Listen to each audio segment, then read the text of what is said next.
I think what makes us better as human beings is the ability to draw parallels. Parallels have made me feel more grateful for every situation that I've been in, because my parallels many a times were with what it could be. Welcome to the Curious Advantage podcast, an exploration of the idea of curiosity and its increasing importance for thriving in the digital age, from the authors of The Curious Advantage.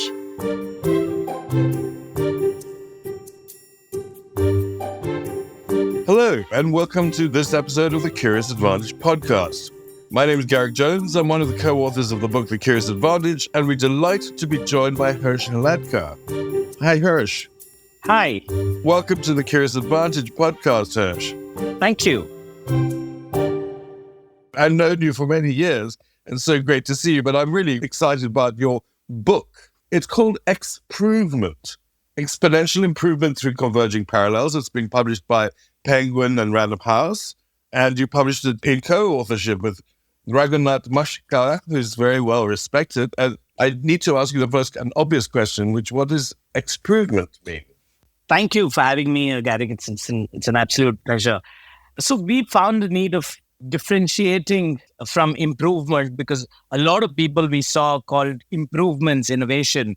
And we said, how do we bring in a term that signifies improvement, but exponentially so? So, which is why we brought two words that are oxymorons together, which is exponential and improvement. And that's how we came up with the word exprovement.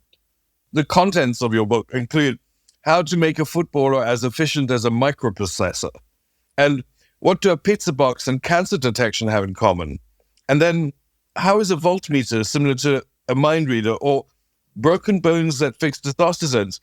I mean, it's fascinating. You got to tell me, this one, Spider-Man, Goats, and Hawk Couture. What's the link? You got to tell us. Well, I know we got to read the book, but what's the link?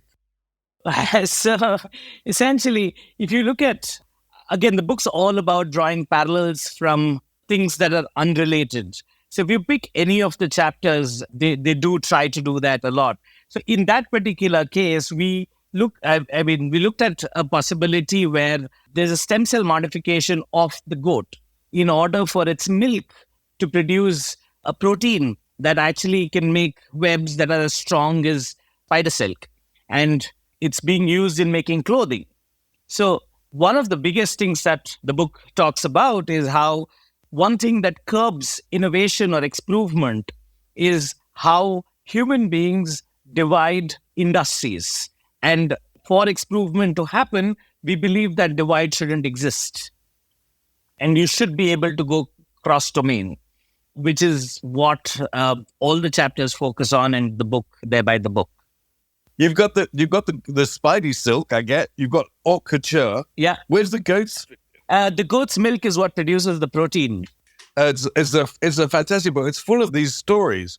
Tell me about dynamic tattoos, for example. So basically, it started with, the origin of it, again, was thermochromic ink, which people started using for various purposes. One of the most common applications that came of it was rings that people wore that sort of detected mood.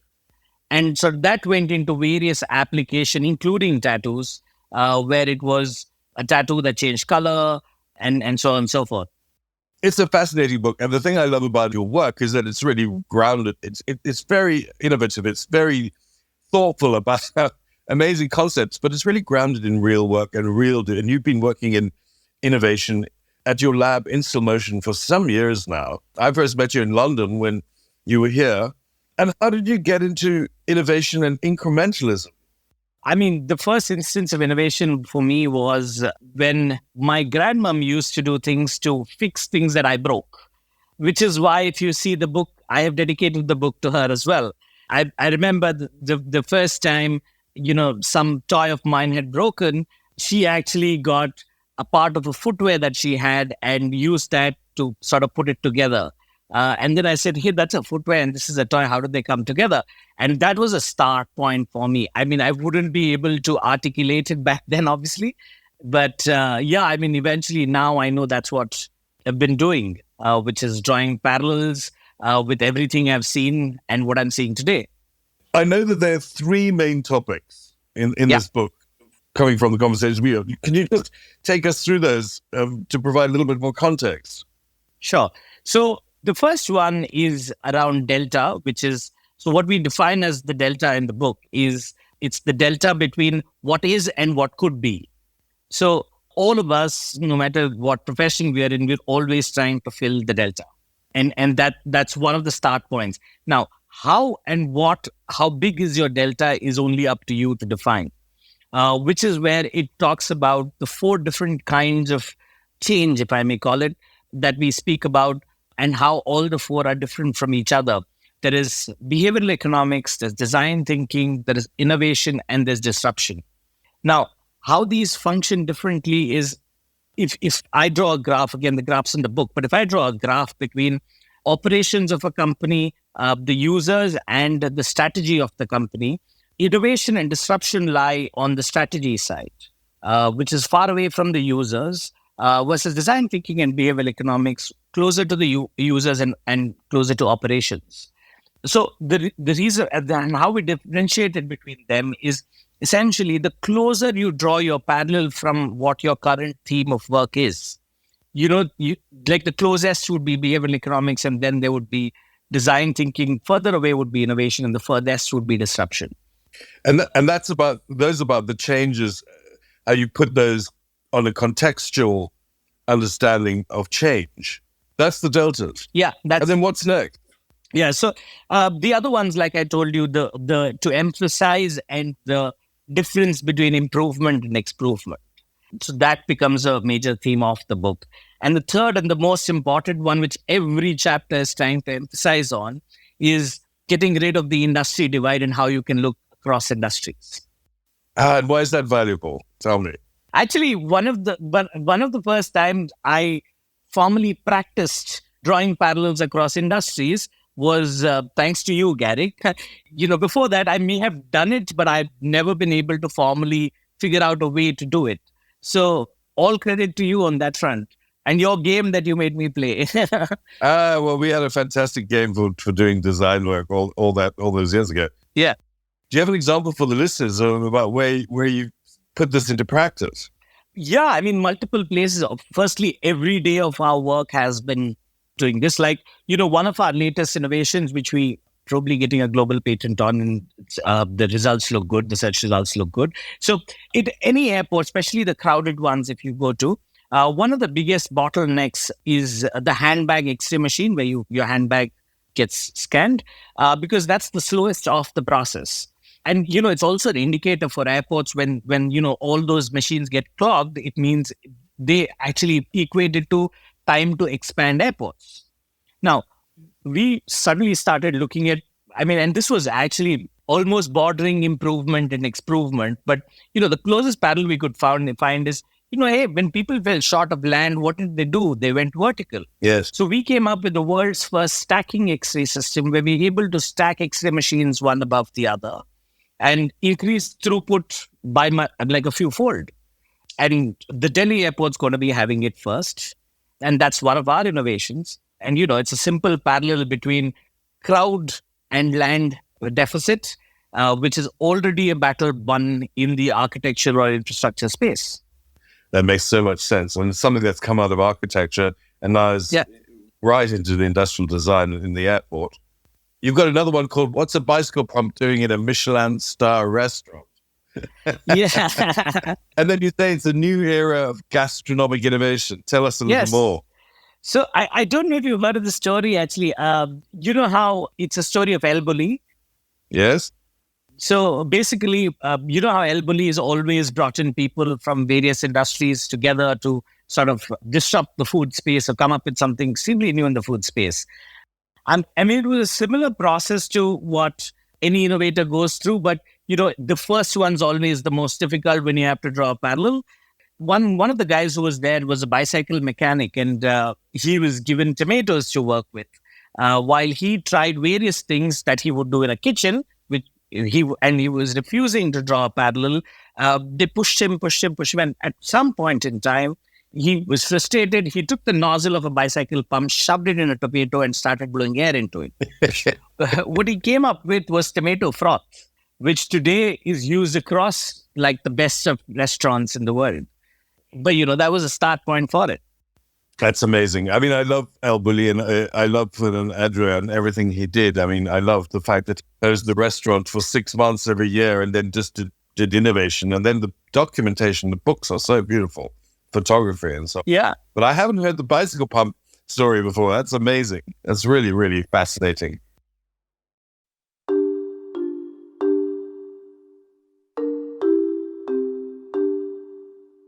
We're talking to Hersh Haladkar, the visionary founder of InstillMotion, a consultancy firm that partners with Fortune 500 companies from various fields to achieve Xprovement, the convergence of ideas to solve unique business challenges. He's also the co-author of Xprovement, Unleashing Innovation Across Industries, a guide on revitalizing outdated methods and driving manufacturing productivity through cross-industry disruption. Hersh, you go beyond design thinking. The idea that there is a realm beyond design thinking is something else. And for you, this, it seems, is what is Xprovement and what is that space beyond design thinking to your mind? I mean, different problems need different solutions. And because there are problems that need design thinking as a solution, just that the approach is so very different in the two. So the start point of any design thinking project is, in general, user research and understanding the ecosystem that the problem exists in. Yeah. When you go ahead and go through a fairly strong set of research principles, you have also sort of built your mind in a way that and assume that the ecosystem exists and how do you build within it. But the moment you want to come up with an Xprovement, the current ecosystem doesn't matter. You want to think beyond. So the first thing that happens differently is in the Xprovement process, user research does not exist or ecosystem research does not exist because you're now looking at a new ecosystem or building a new ecosystem altogether. My God, that's very interesting. So you're not inside, you're kind of creating a completely new ecosystem. That's amazing. And why is behavioral economics, because you talk about behavioral economics quite a lot, why is behavioral economics important to this? So while you can disrupt, you can innovate, you can design, think, and come up with something, the last mile of it is going to be making sure it's acceptable to the users. And that is where behavioral economics plays a very, very large role, saying you might move heaven and earth, but if the user doesn't want it, or you're not making it acceptable to the user, or giving it in a format that's acceptable to the user, then it doesn't. Like one of the most famous examples of this category is, I remember actually when I was in college, the first iPad was out. And in my head, I thought, hey, this is a so much larger space when compared to an iPhone, but it does exactly that. Why have they wasted so much space? But, in my mind, it was a behavioral economics piece that where they thought, let us first make people accept that there exists a space between a mobile phone and a laptop, after which we can give them more. Because if they gave you everything at a go, the acceptability of that reduces because there is so much more of a learning curve. It reminds me of the story from people who do medical design, trying to introduce new tools into the surgery. Yeah. So if you might have a surgeon who's spent their entire career working with a particular set of tools, trying to introduce a new tool into their practice is very, very difficult, even if the tool has been proven to do phenomenally, things. So new tools, new practices have to be designed with the users in mind, as you suggest. But yeah, that behavioral economics as a framework, that makes a lot of sense to me. So we were working with a pharmaceutical giant, and it's not just the doctors and surgeons, but also people within a company. So it is, I think, globally one of the top pharmaceutical manufacturers. Now, what happened was they realized that they had a team spread across the globe, but and this is the senior most of the management. They call it the top 40 people of the company.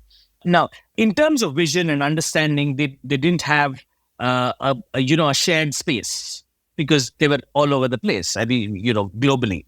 So they wanted us to help them come up with a space where they can have a shared mind space within those 40 people. Now, we did come up with the format. We did come up with everything possible. And I realized at some point that the behavioral economics piece is going to be a really large issue, because if you've gotten to that level of seniority in a company, you're obviously in your 50s, I'm guessing. Most of them were in their early or late 50s. Now, at that point of time, what happened was we realized also learning something new was a task, and because of which they would not do it at all. So we had to find ways around how the entire shared ecosystem can happen on a WhatsApp. On a WhatsApp. Okay. Yeah, on a WhatsApp messenger, because WhatsApp was acceptable completely, and they knew how to work with WhatsApp. So acceptability was really high. Yes. While we could do a whole different application for it and do a lot more, what was important is that would not be used for very long, because there'd be resistance to learning new things. I hear you. And it worked brilliantly from the time we moved it to WhatsApp. Yeah. Just because of how comfortable they are with the tool. Where does curiosity fit into all of this? So in my mind, at least for me personally, the urge to draw parallels is curiosity, right? So for example, if I'm looking at something, I'm curious because I want to know what it relates to in my life so that I can relate more to it. And if there's no curiosity, parallels don't exist, in my opinion, at least, and personally as well. So I think it's a very, very central piece of drawing parallels or improvement.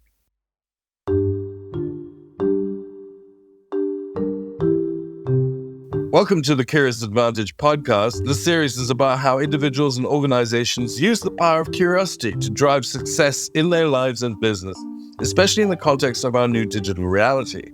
It brings to life the latest understandings of neuroscience, anthropology, art, science, history, business, and behaviorism about curiosity, and make these useful for everyone.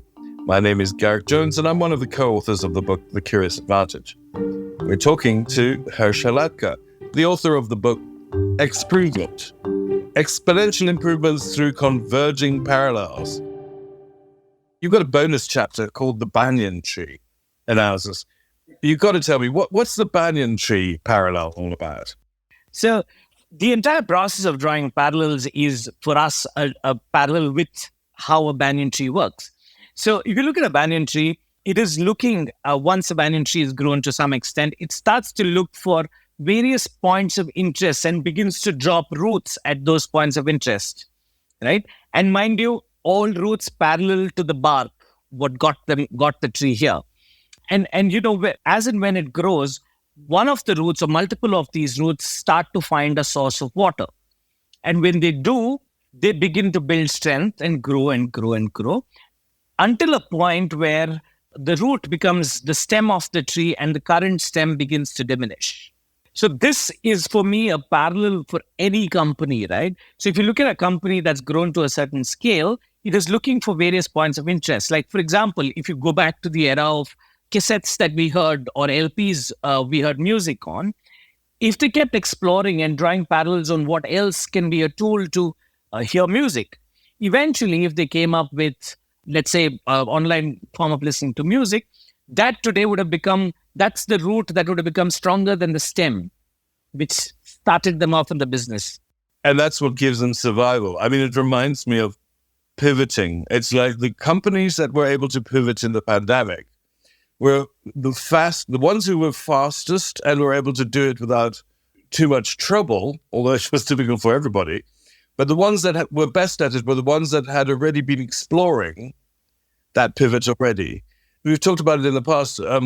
Like ants send out pheromones, and they send out other ants that are always finding new forms of food for the colony, so that if the main source of food wipes out, they can go down that route. And I hear the same metaphor in your banyan tree, that organizations need to be throwing out roots to find other sources of energy or nutrients. And then if the main, as you say, the main tree starts to wither, it can transform one of the roots into the new tree and keep the whole thing alive. So that's the secret of the banyan tree. Yeah. And then you teaching that into organizations and building it into your design.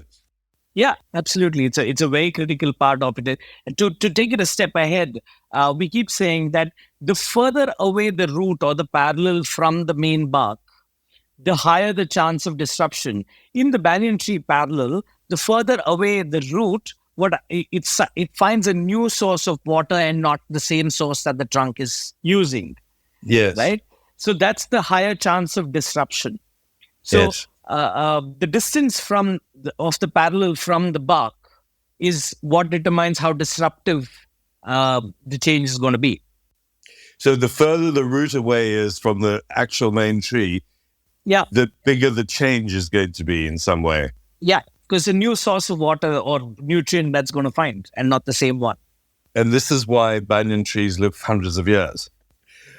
You've got a question about focusing, shifting and things and lessons from football clubs, which of course is very popular here. And you say, how do misers decide where they will and won't spend their money? And how can footballers spend their energy the way misers spend their money? What's the answer here? There's no answer, but then essentially it's the approach and the thought process of conserving energy.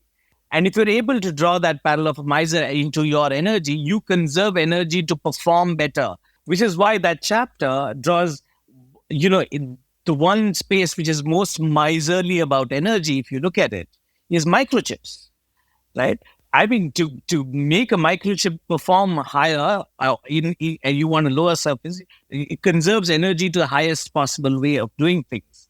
And so what can we learn from there in order for a footballer to conserve energy and use it more efficiently? So that's essentially the parallel of a miser was just I get it. Because a miser is really only doing what they have to.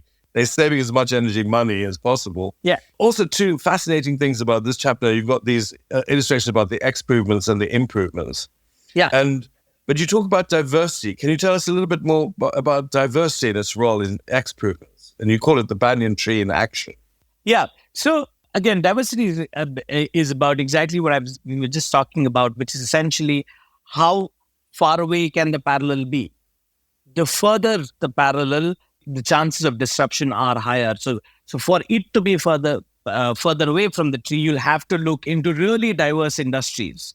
Like the book explores into things that are completely unconnected, and that's the attempt.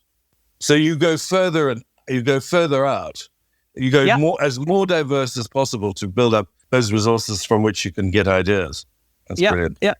And the banyan tree, I mean, you've got the key takeaways on page 218, which I'm not going to read here, but I really encourage people to buy this book, Exponential Improvement Through Converging at Parallels. If they're interested in, protecting their organizations, making sure that they can pivot, and also coming up with innovations that actually take into account the behavioral economics and other processes, as well as learning from as many different parallel industries, bringing out new ideas from outside. It's the ultimate idea of open innovation. But it's extremely practical and it's full of stories about where it's been put into practice. Let's talk about you. Harsh, what are you personally most curious about right now? So the subject I'm exploring is negative space and time. So what I mean by that is what do movie theaters do at 6 a.m.? So that's the negative space and time. So can they become some sort of classroom at 6 a.m. or so basically spaces that are not explored at a particular point in time. Like just another one we had, because we've done some work with the airports, we realized that 70% of the cabs that leave the airport don't have a full trunk of luggage. So negative space and time is something I'm exploring right now, and I'm quite curious about it to where it heads. And if not, it heads into a book is something I don't know today, but that's a subject I'm exploring. If there's one thing to leave our listeners with, what would it be? I'd say draw parallels. Like no matter what, you use them, you don't use them. I think what makes us better as human beings is the ability to draw parallels. And it is not necessarily to come up with a business innovation, but also in our personal lives.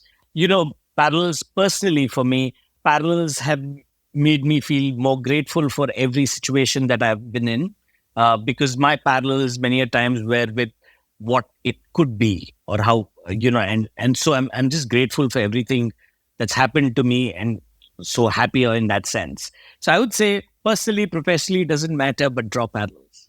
It's the best thing that happened to me, and I hope it happens to everybody. Thank you, Harsh. It's fantastic chatting to you, and congratulations again on the book. It's fascinating.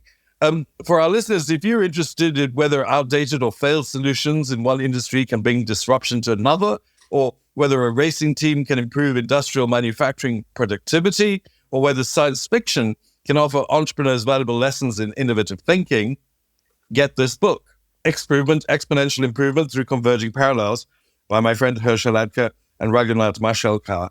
I've got to read you two quotes from the back from Mukesh Ambani, who's the chairman of Reliance Industries. This new Haladkar-Mashelkar book gives a fascinating new path to achieving disruptive, game-changing innovation. I would agree with that. And Narayana Murthy, who's the founder of Infosys, a powerful new paradigm for innovation-led exponential growth. And these are fantastic recommendations from incredibly powerful people. And congratulations, Harsh. That's just brilliant.